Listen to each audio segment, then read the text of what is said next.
Mucha gente piensa en la época de Jesús como un entorno espiritual. Sandalias, sermones, milagros. La moral se desarrolla en un pasado lejano y religioso. Pero para quienes vivían allí, la vida cotidiana no estaba definida por la teología. Estaba definida por el dinero, o, más precisamente, por la falta de él. El mundo donde nació la figura histórica de Jesús fue moldeado por uno de los sistemas económicos más desiguales que el Mediterráneo antiguo haya visto. Bienvenidos a El Historiador Financiero, donde el dinero, el poder y la historia colisionan, y nada es tan simple como parece. A principios del siglo I, Judea se asentaba dentro del Imperio Romano, la máquina de extracción más sofisticada que el mundo había visto. Roma no conquistó territorios para integrarlos, los conquistó para financiar el centro. Las provincias existían para transferir la riqueza, grano, plata, mano de obra, desde los confines del imperio hacia la propia Roma. Judea era uno de esos confines. Esto importaba porque Judea no era rica. Era principalmente rural, agrícola y frágil. La mayoría de la gente vivía de la tierra. No de granjas en el sentido moderno, sino de parcelas lo suficientemente grandes como para sobrevivir. Una mala cosecha no significaba menores ganancias. Significaba hambre. Y a Roma no le importaba. Roma gobernaba Judea mediante una combinación de élites locales y funcionarios imperiales. Reyes como Herodes el Grande gobernaban con la aprobación romana. Tras su muerte, prefectos romanos como Poncio Pilato supervisaban la región. Su trabajo no era mejorar el nivel de vida, sino mantener el orden y asegurar el flujo de ingresos. Los impuestos eran la columna vertebral del sistema, y aquí es donde las cosas se ponen incómodas. Hoy en día la gente piensa que los impuestos se pagan sobre la renta, las ganancias, el crecimiento. En Judea, los impuestos se debían independientemente del resultado. Se pagaba porque se existía. Impuesto territorial. Impuestos sobre la producción. Impuesto per cápita. Impuestos de peaje en carreteras y mercados. Impuestos religiosos superpuestos a los imperiales. Si se omitía un pago, las consecuencias eran inmediatas. No existía el IRS. No existía el proceso de apelación. La recaudación de impuestos se subcontrataba a contratistas locales, recaudadores de impuestos, que pagaban a Roma por adelantado por el derecho a cobrar, y luego exprimían a la población para recuperar sus costos y obtener ganancias. El abuso no era un defecto. Era el incentivo. Si no podías pagar, pedías prestado. La deuda estaba por todas partes. Y a diferencia de la deuda moderna, no tenía válvulas de escape. No había quiebra. No había reestructuración. Los intereses se acumulaban rápidamente. La tierra era una garantía. Un mal año podía llevar a una familia a una espiral de la que nunca escaparía. Así es como solía funcionar. Un agricultor siembra. El clima cambia. La cosecha fracasa. Los impuestos siguen pendientes. El agricultor pide prestado a un prestamista local, a menudo un terrateniente adinerado o una élite relacionada con el templo. Los intereses se acumulan. Al año siguiente, la cosecha apenas se recupera. La deuda persiste. Finalmente, la tierra es confiscada.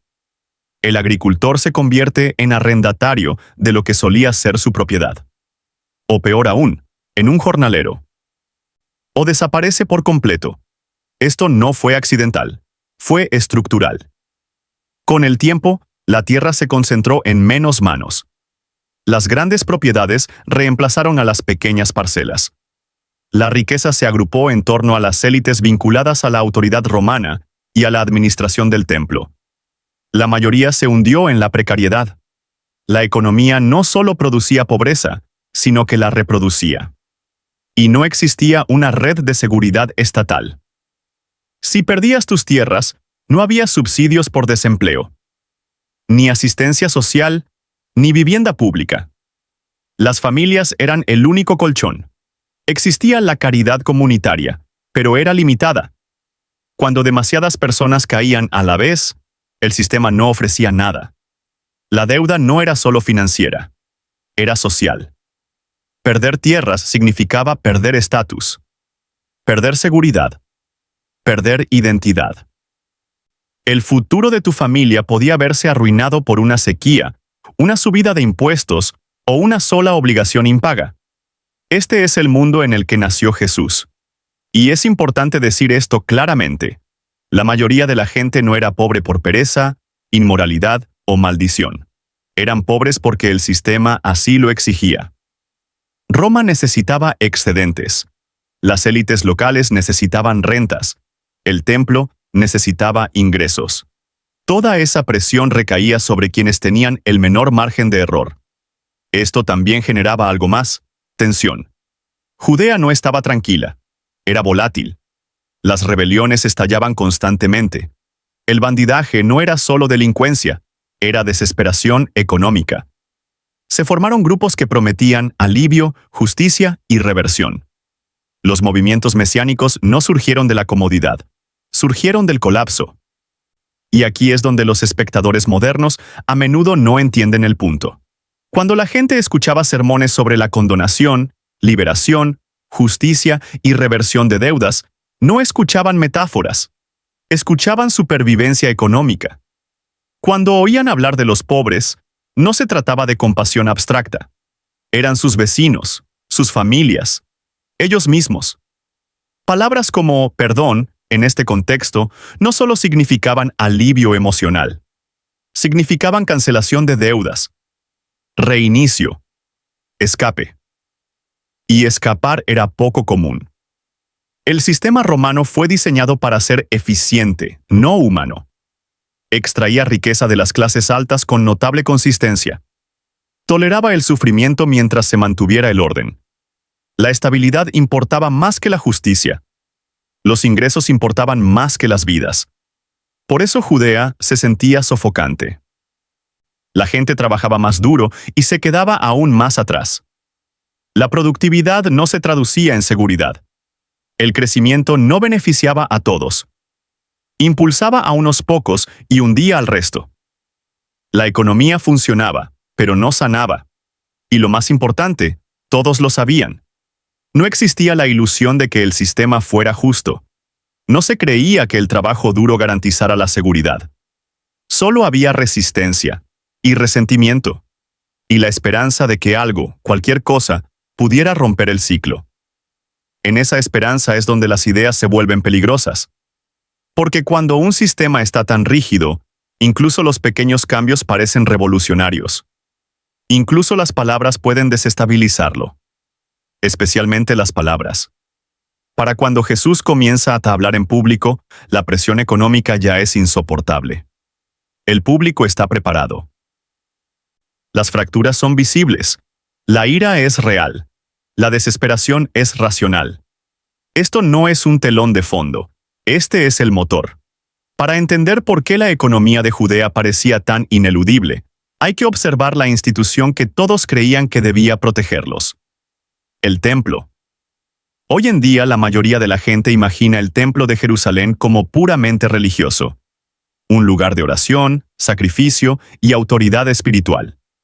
Pero en términos económicos, el templo era una de las instituciones financieras más poderosas de la región. No solo moldeaba las creencias, movía dinero. Mucho dinero. El templo se encontraba en el centro de un sistema estratificado. Por un lado, era sagrado. Era donde la gente creía que residía la presencia de Dios. Por otro, funcionaba como tesorería, banco, autoridad fiscal y tribunal. Y estas funciones eran inseparables. Todo varón judío adulto debía pagar un impuesto anual al templo. Esto no era opcional. No era simbólico. Era obligatorio. El impuesto se pagaba en una moneda de plata específica, el siclo tirio, porque tenía un contenido de plata constante. No se aceptaban las monedas locales ni las romanas. Eso significaba que la gente tenía que cambiar dinero para cumplir con sus obligaciones religiosas. Los cambistas se encargaban de esto. No lo hacían gratis. Las tasas de cambio estaban incorporadas al sistema. Los peregrinos que viajaban a Jerusalén para las festividades debían convertir su moneda. Los vendedores vendían animales para el sacrificio, palomas, corderos, ganado, a precios aprobados por el templo. Si eras pobre, no escapabas al sistema. Pagabas con ofrendas más pequeñas, pero seguías pagando. La religión no reemplazaba la carga tributaria romana, se le sumaba. Y aquí está la tensión clave. La élite del templo estaba profundamente entrelazada con la autoridad romana. Los sumos sacerdotes no eran elegidos por apoyo popular ni por mérito espiritual. Eran nombrados con la aprobación romana. La estabilidad importaba más que la rectitud. La cooperación importaba más que la justicia. Así que la institución que se atribuía autoridad moral sobre el pueblo también se beneficiaba de la misma lógica extractiva que lo empobrecía. Esto creaba una contradicción silenciosa. El templo predicaba santidad, perdón y rectitud. Pero sus operaciones reforzaban la deuda, la desigualdad y la exclusión. El acceso a Dios requería pago. La pureza requería ofrendas. El perdón requería sacrificio. Y el sacrificio requería dinero. Si no se tenía nada, se dependía de la caridad. Pero la caridad era inconsistente. No podía absorber la presión sistémica. No podía reparar la pérdida de tierras. No podía cancelar deudas. Abordaba los síntomas, no las causas. Y la gente lo notaba. Para el primer siglo, el resentimiento hacia las autoridades del templo era generalizado. No porque la gente rechazara la fe, sino porque veía hipocresía. La institución destinada a mediar entre Dios y el pueblo parecía cada vez más un brazo más del control de la élite. Esto es importante porque Jesús no operaba fuera de este sistema. Le hablaba directamente. Cuando hablaba de condonación de deudas, la gente lo entendía económicamente. Cuando hablaba de liberación, oían alivio. Cuando hablaba de los pobres, no imaginaban casos de caridad lejanos. Se imaginaban a sí mismos. Y cuando hablaba del reino de Dios, no oían abstracciones. Oían un orden alternativo. Uno donde el sistema actual no era definitivo. Por eso sus palabras tenían peso. Pero las palabras por sí solas no amenazan las estructuras de poder. El comportamiento sí. Jesús no atacó a Roma directamente. Eso habría terminado rápidamente. En cambio, socavó la legitimidad. Reformuló el valor. Cuestionó quién merecía la autoridad y por qué. Habló de maneras que debilitaron el fundamento moral, tanto de la ascendencia romana como de la complicidad del templo. Por eso el lenguaje económico aparece por todas partes en las enseñanzas. Deuda, salarios, obreros, viñas, acreedores, mayordomos, amos, siervos. Estas no eran metáforas elegidas al azar. Reflejaban la vida cotidiana. Hicieron visible la desigualdad. Y luego vino el acto que lo cambió todo. La perturbación en el templo. Cuando Jesús volcó, en las mesas de los cambistas, no se trataba solo de indignación religiosa. Era una confrontación económica. No atacaba la oración. Atacaba la maquinaria que monetizaba el acceso a lo sagrado.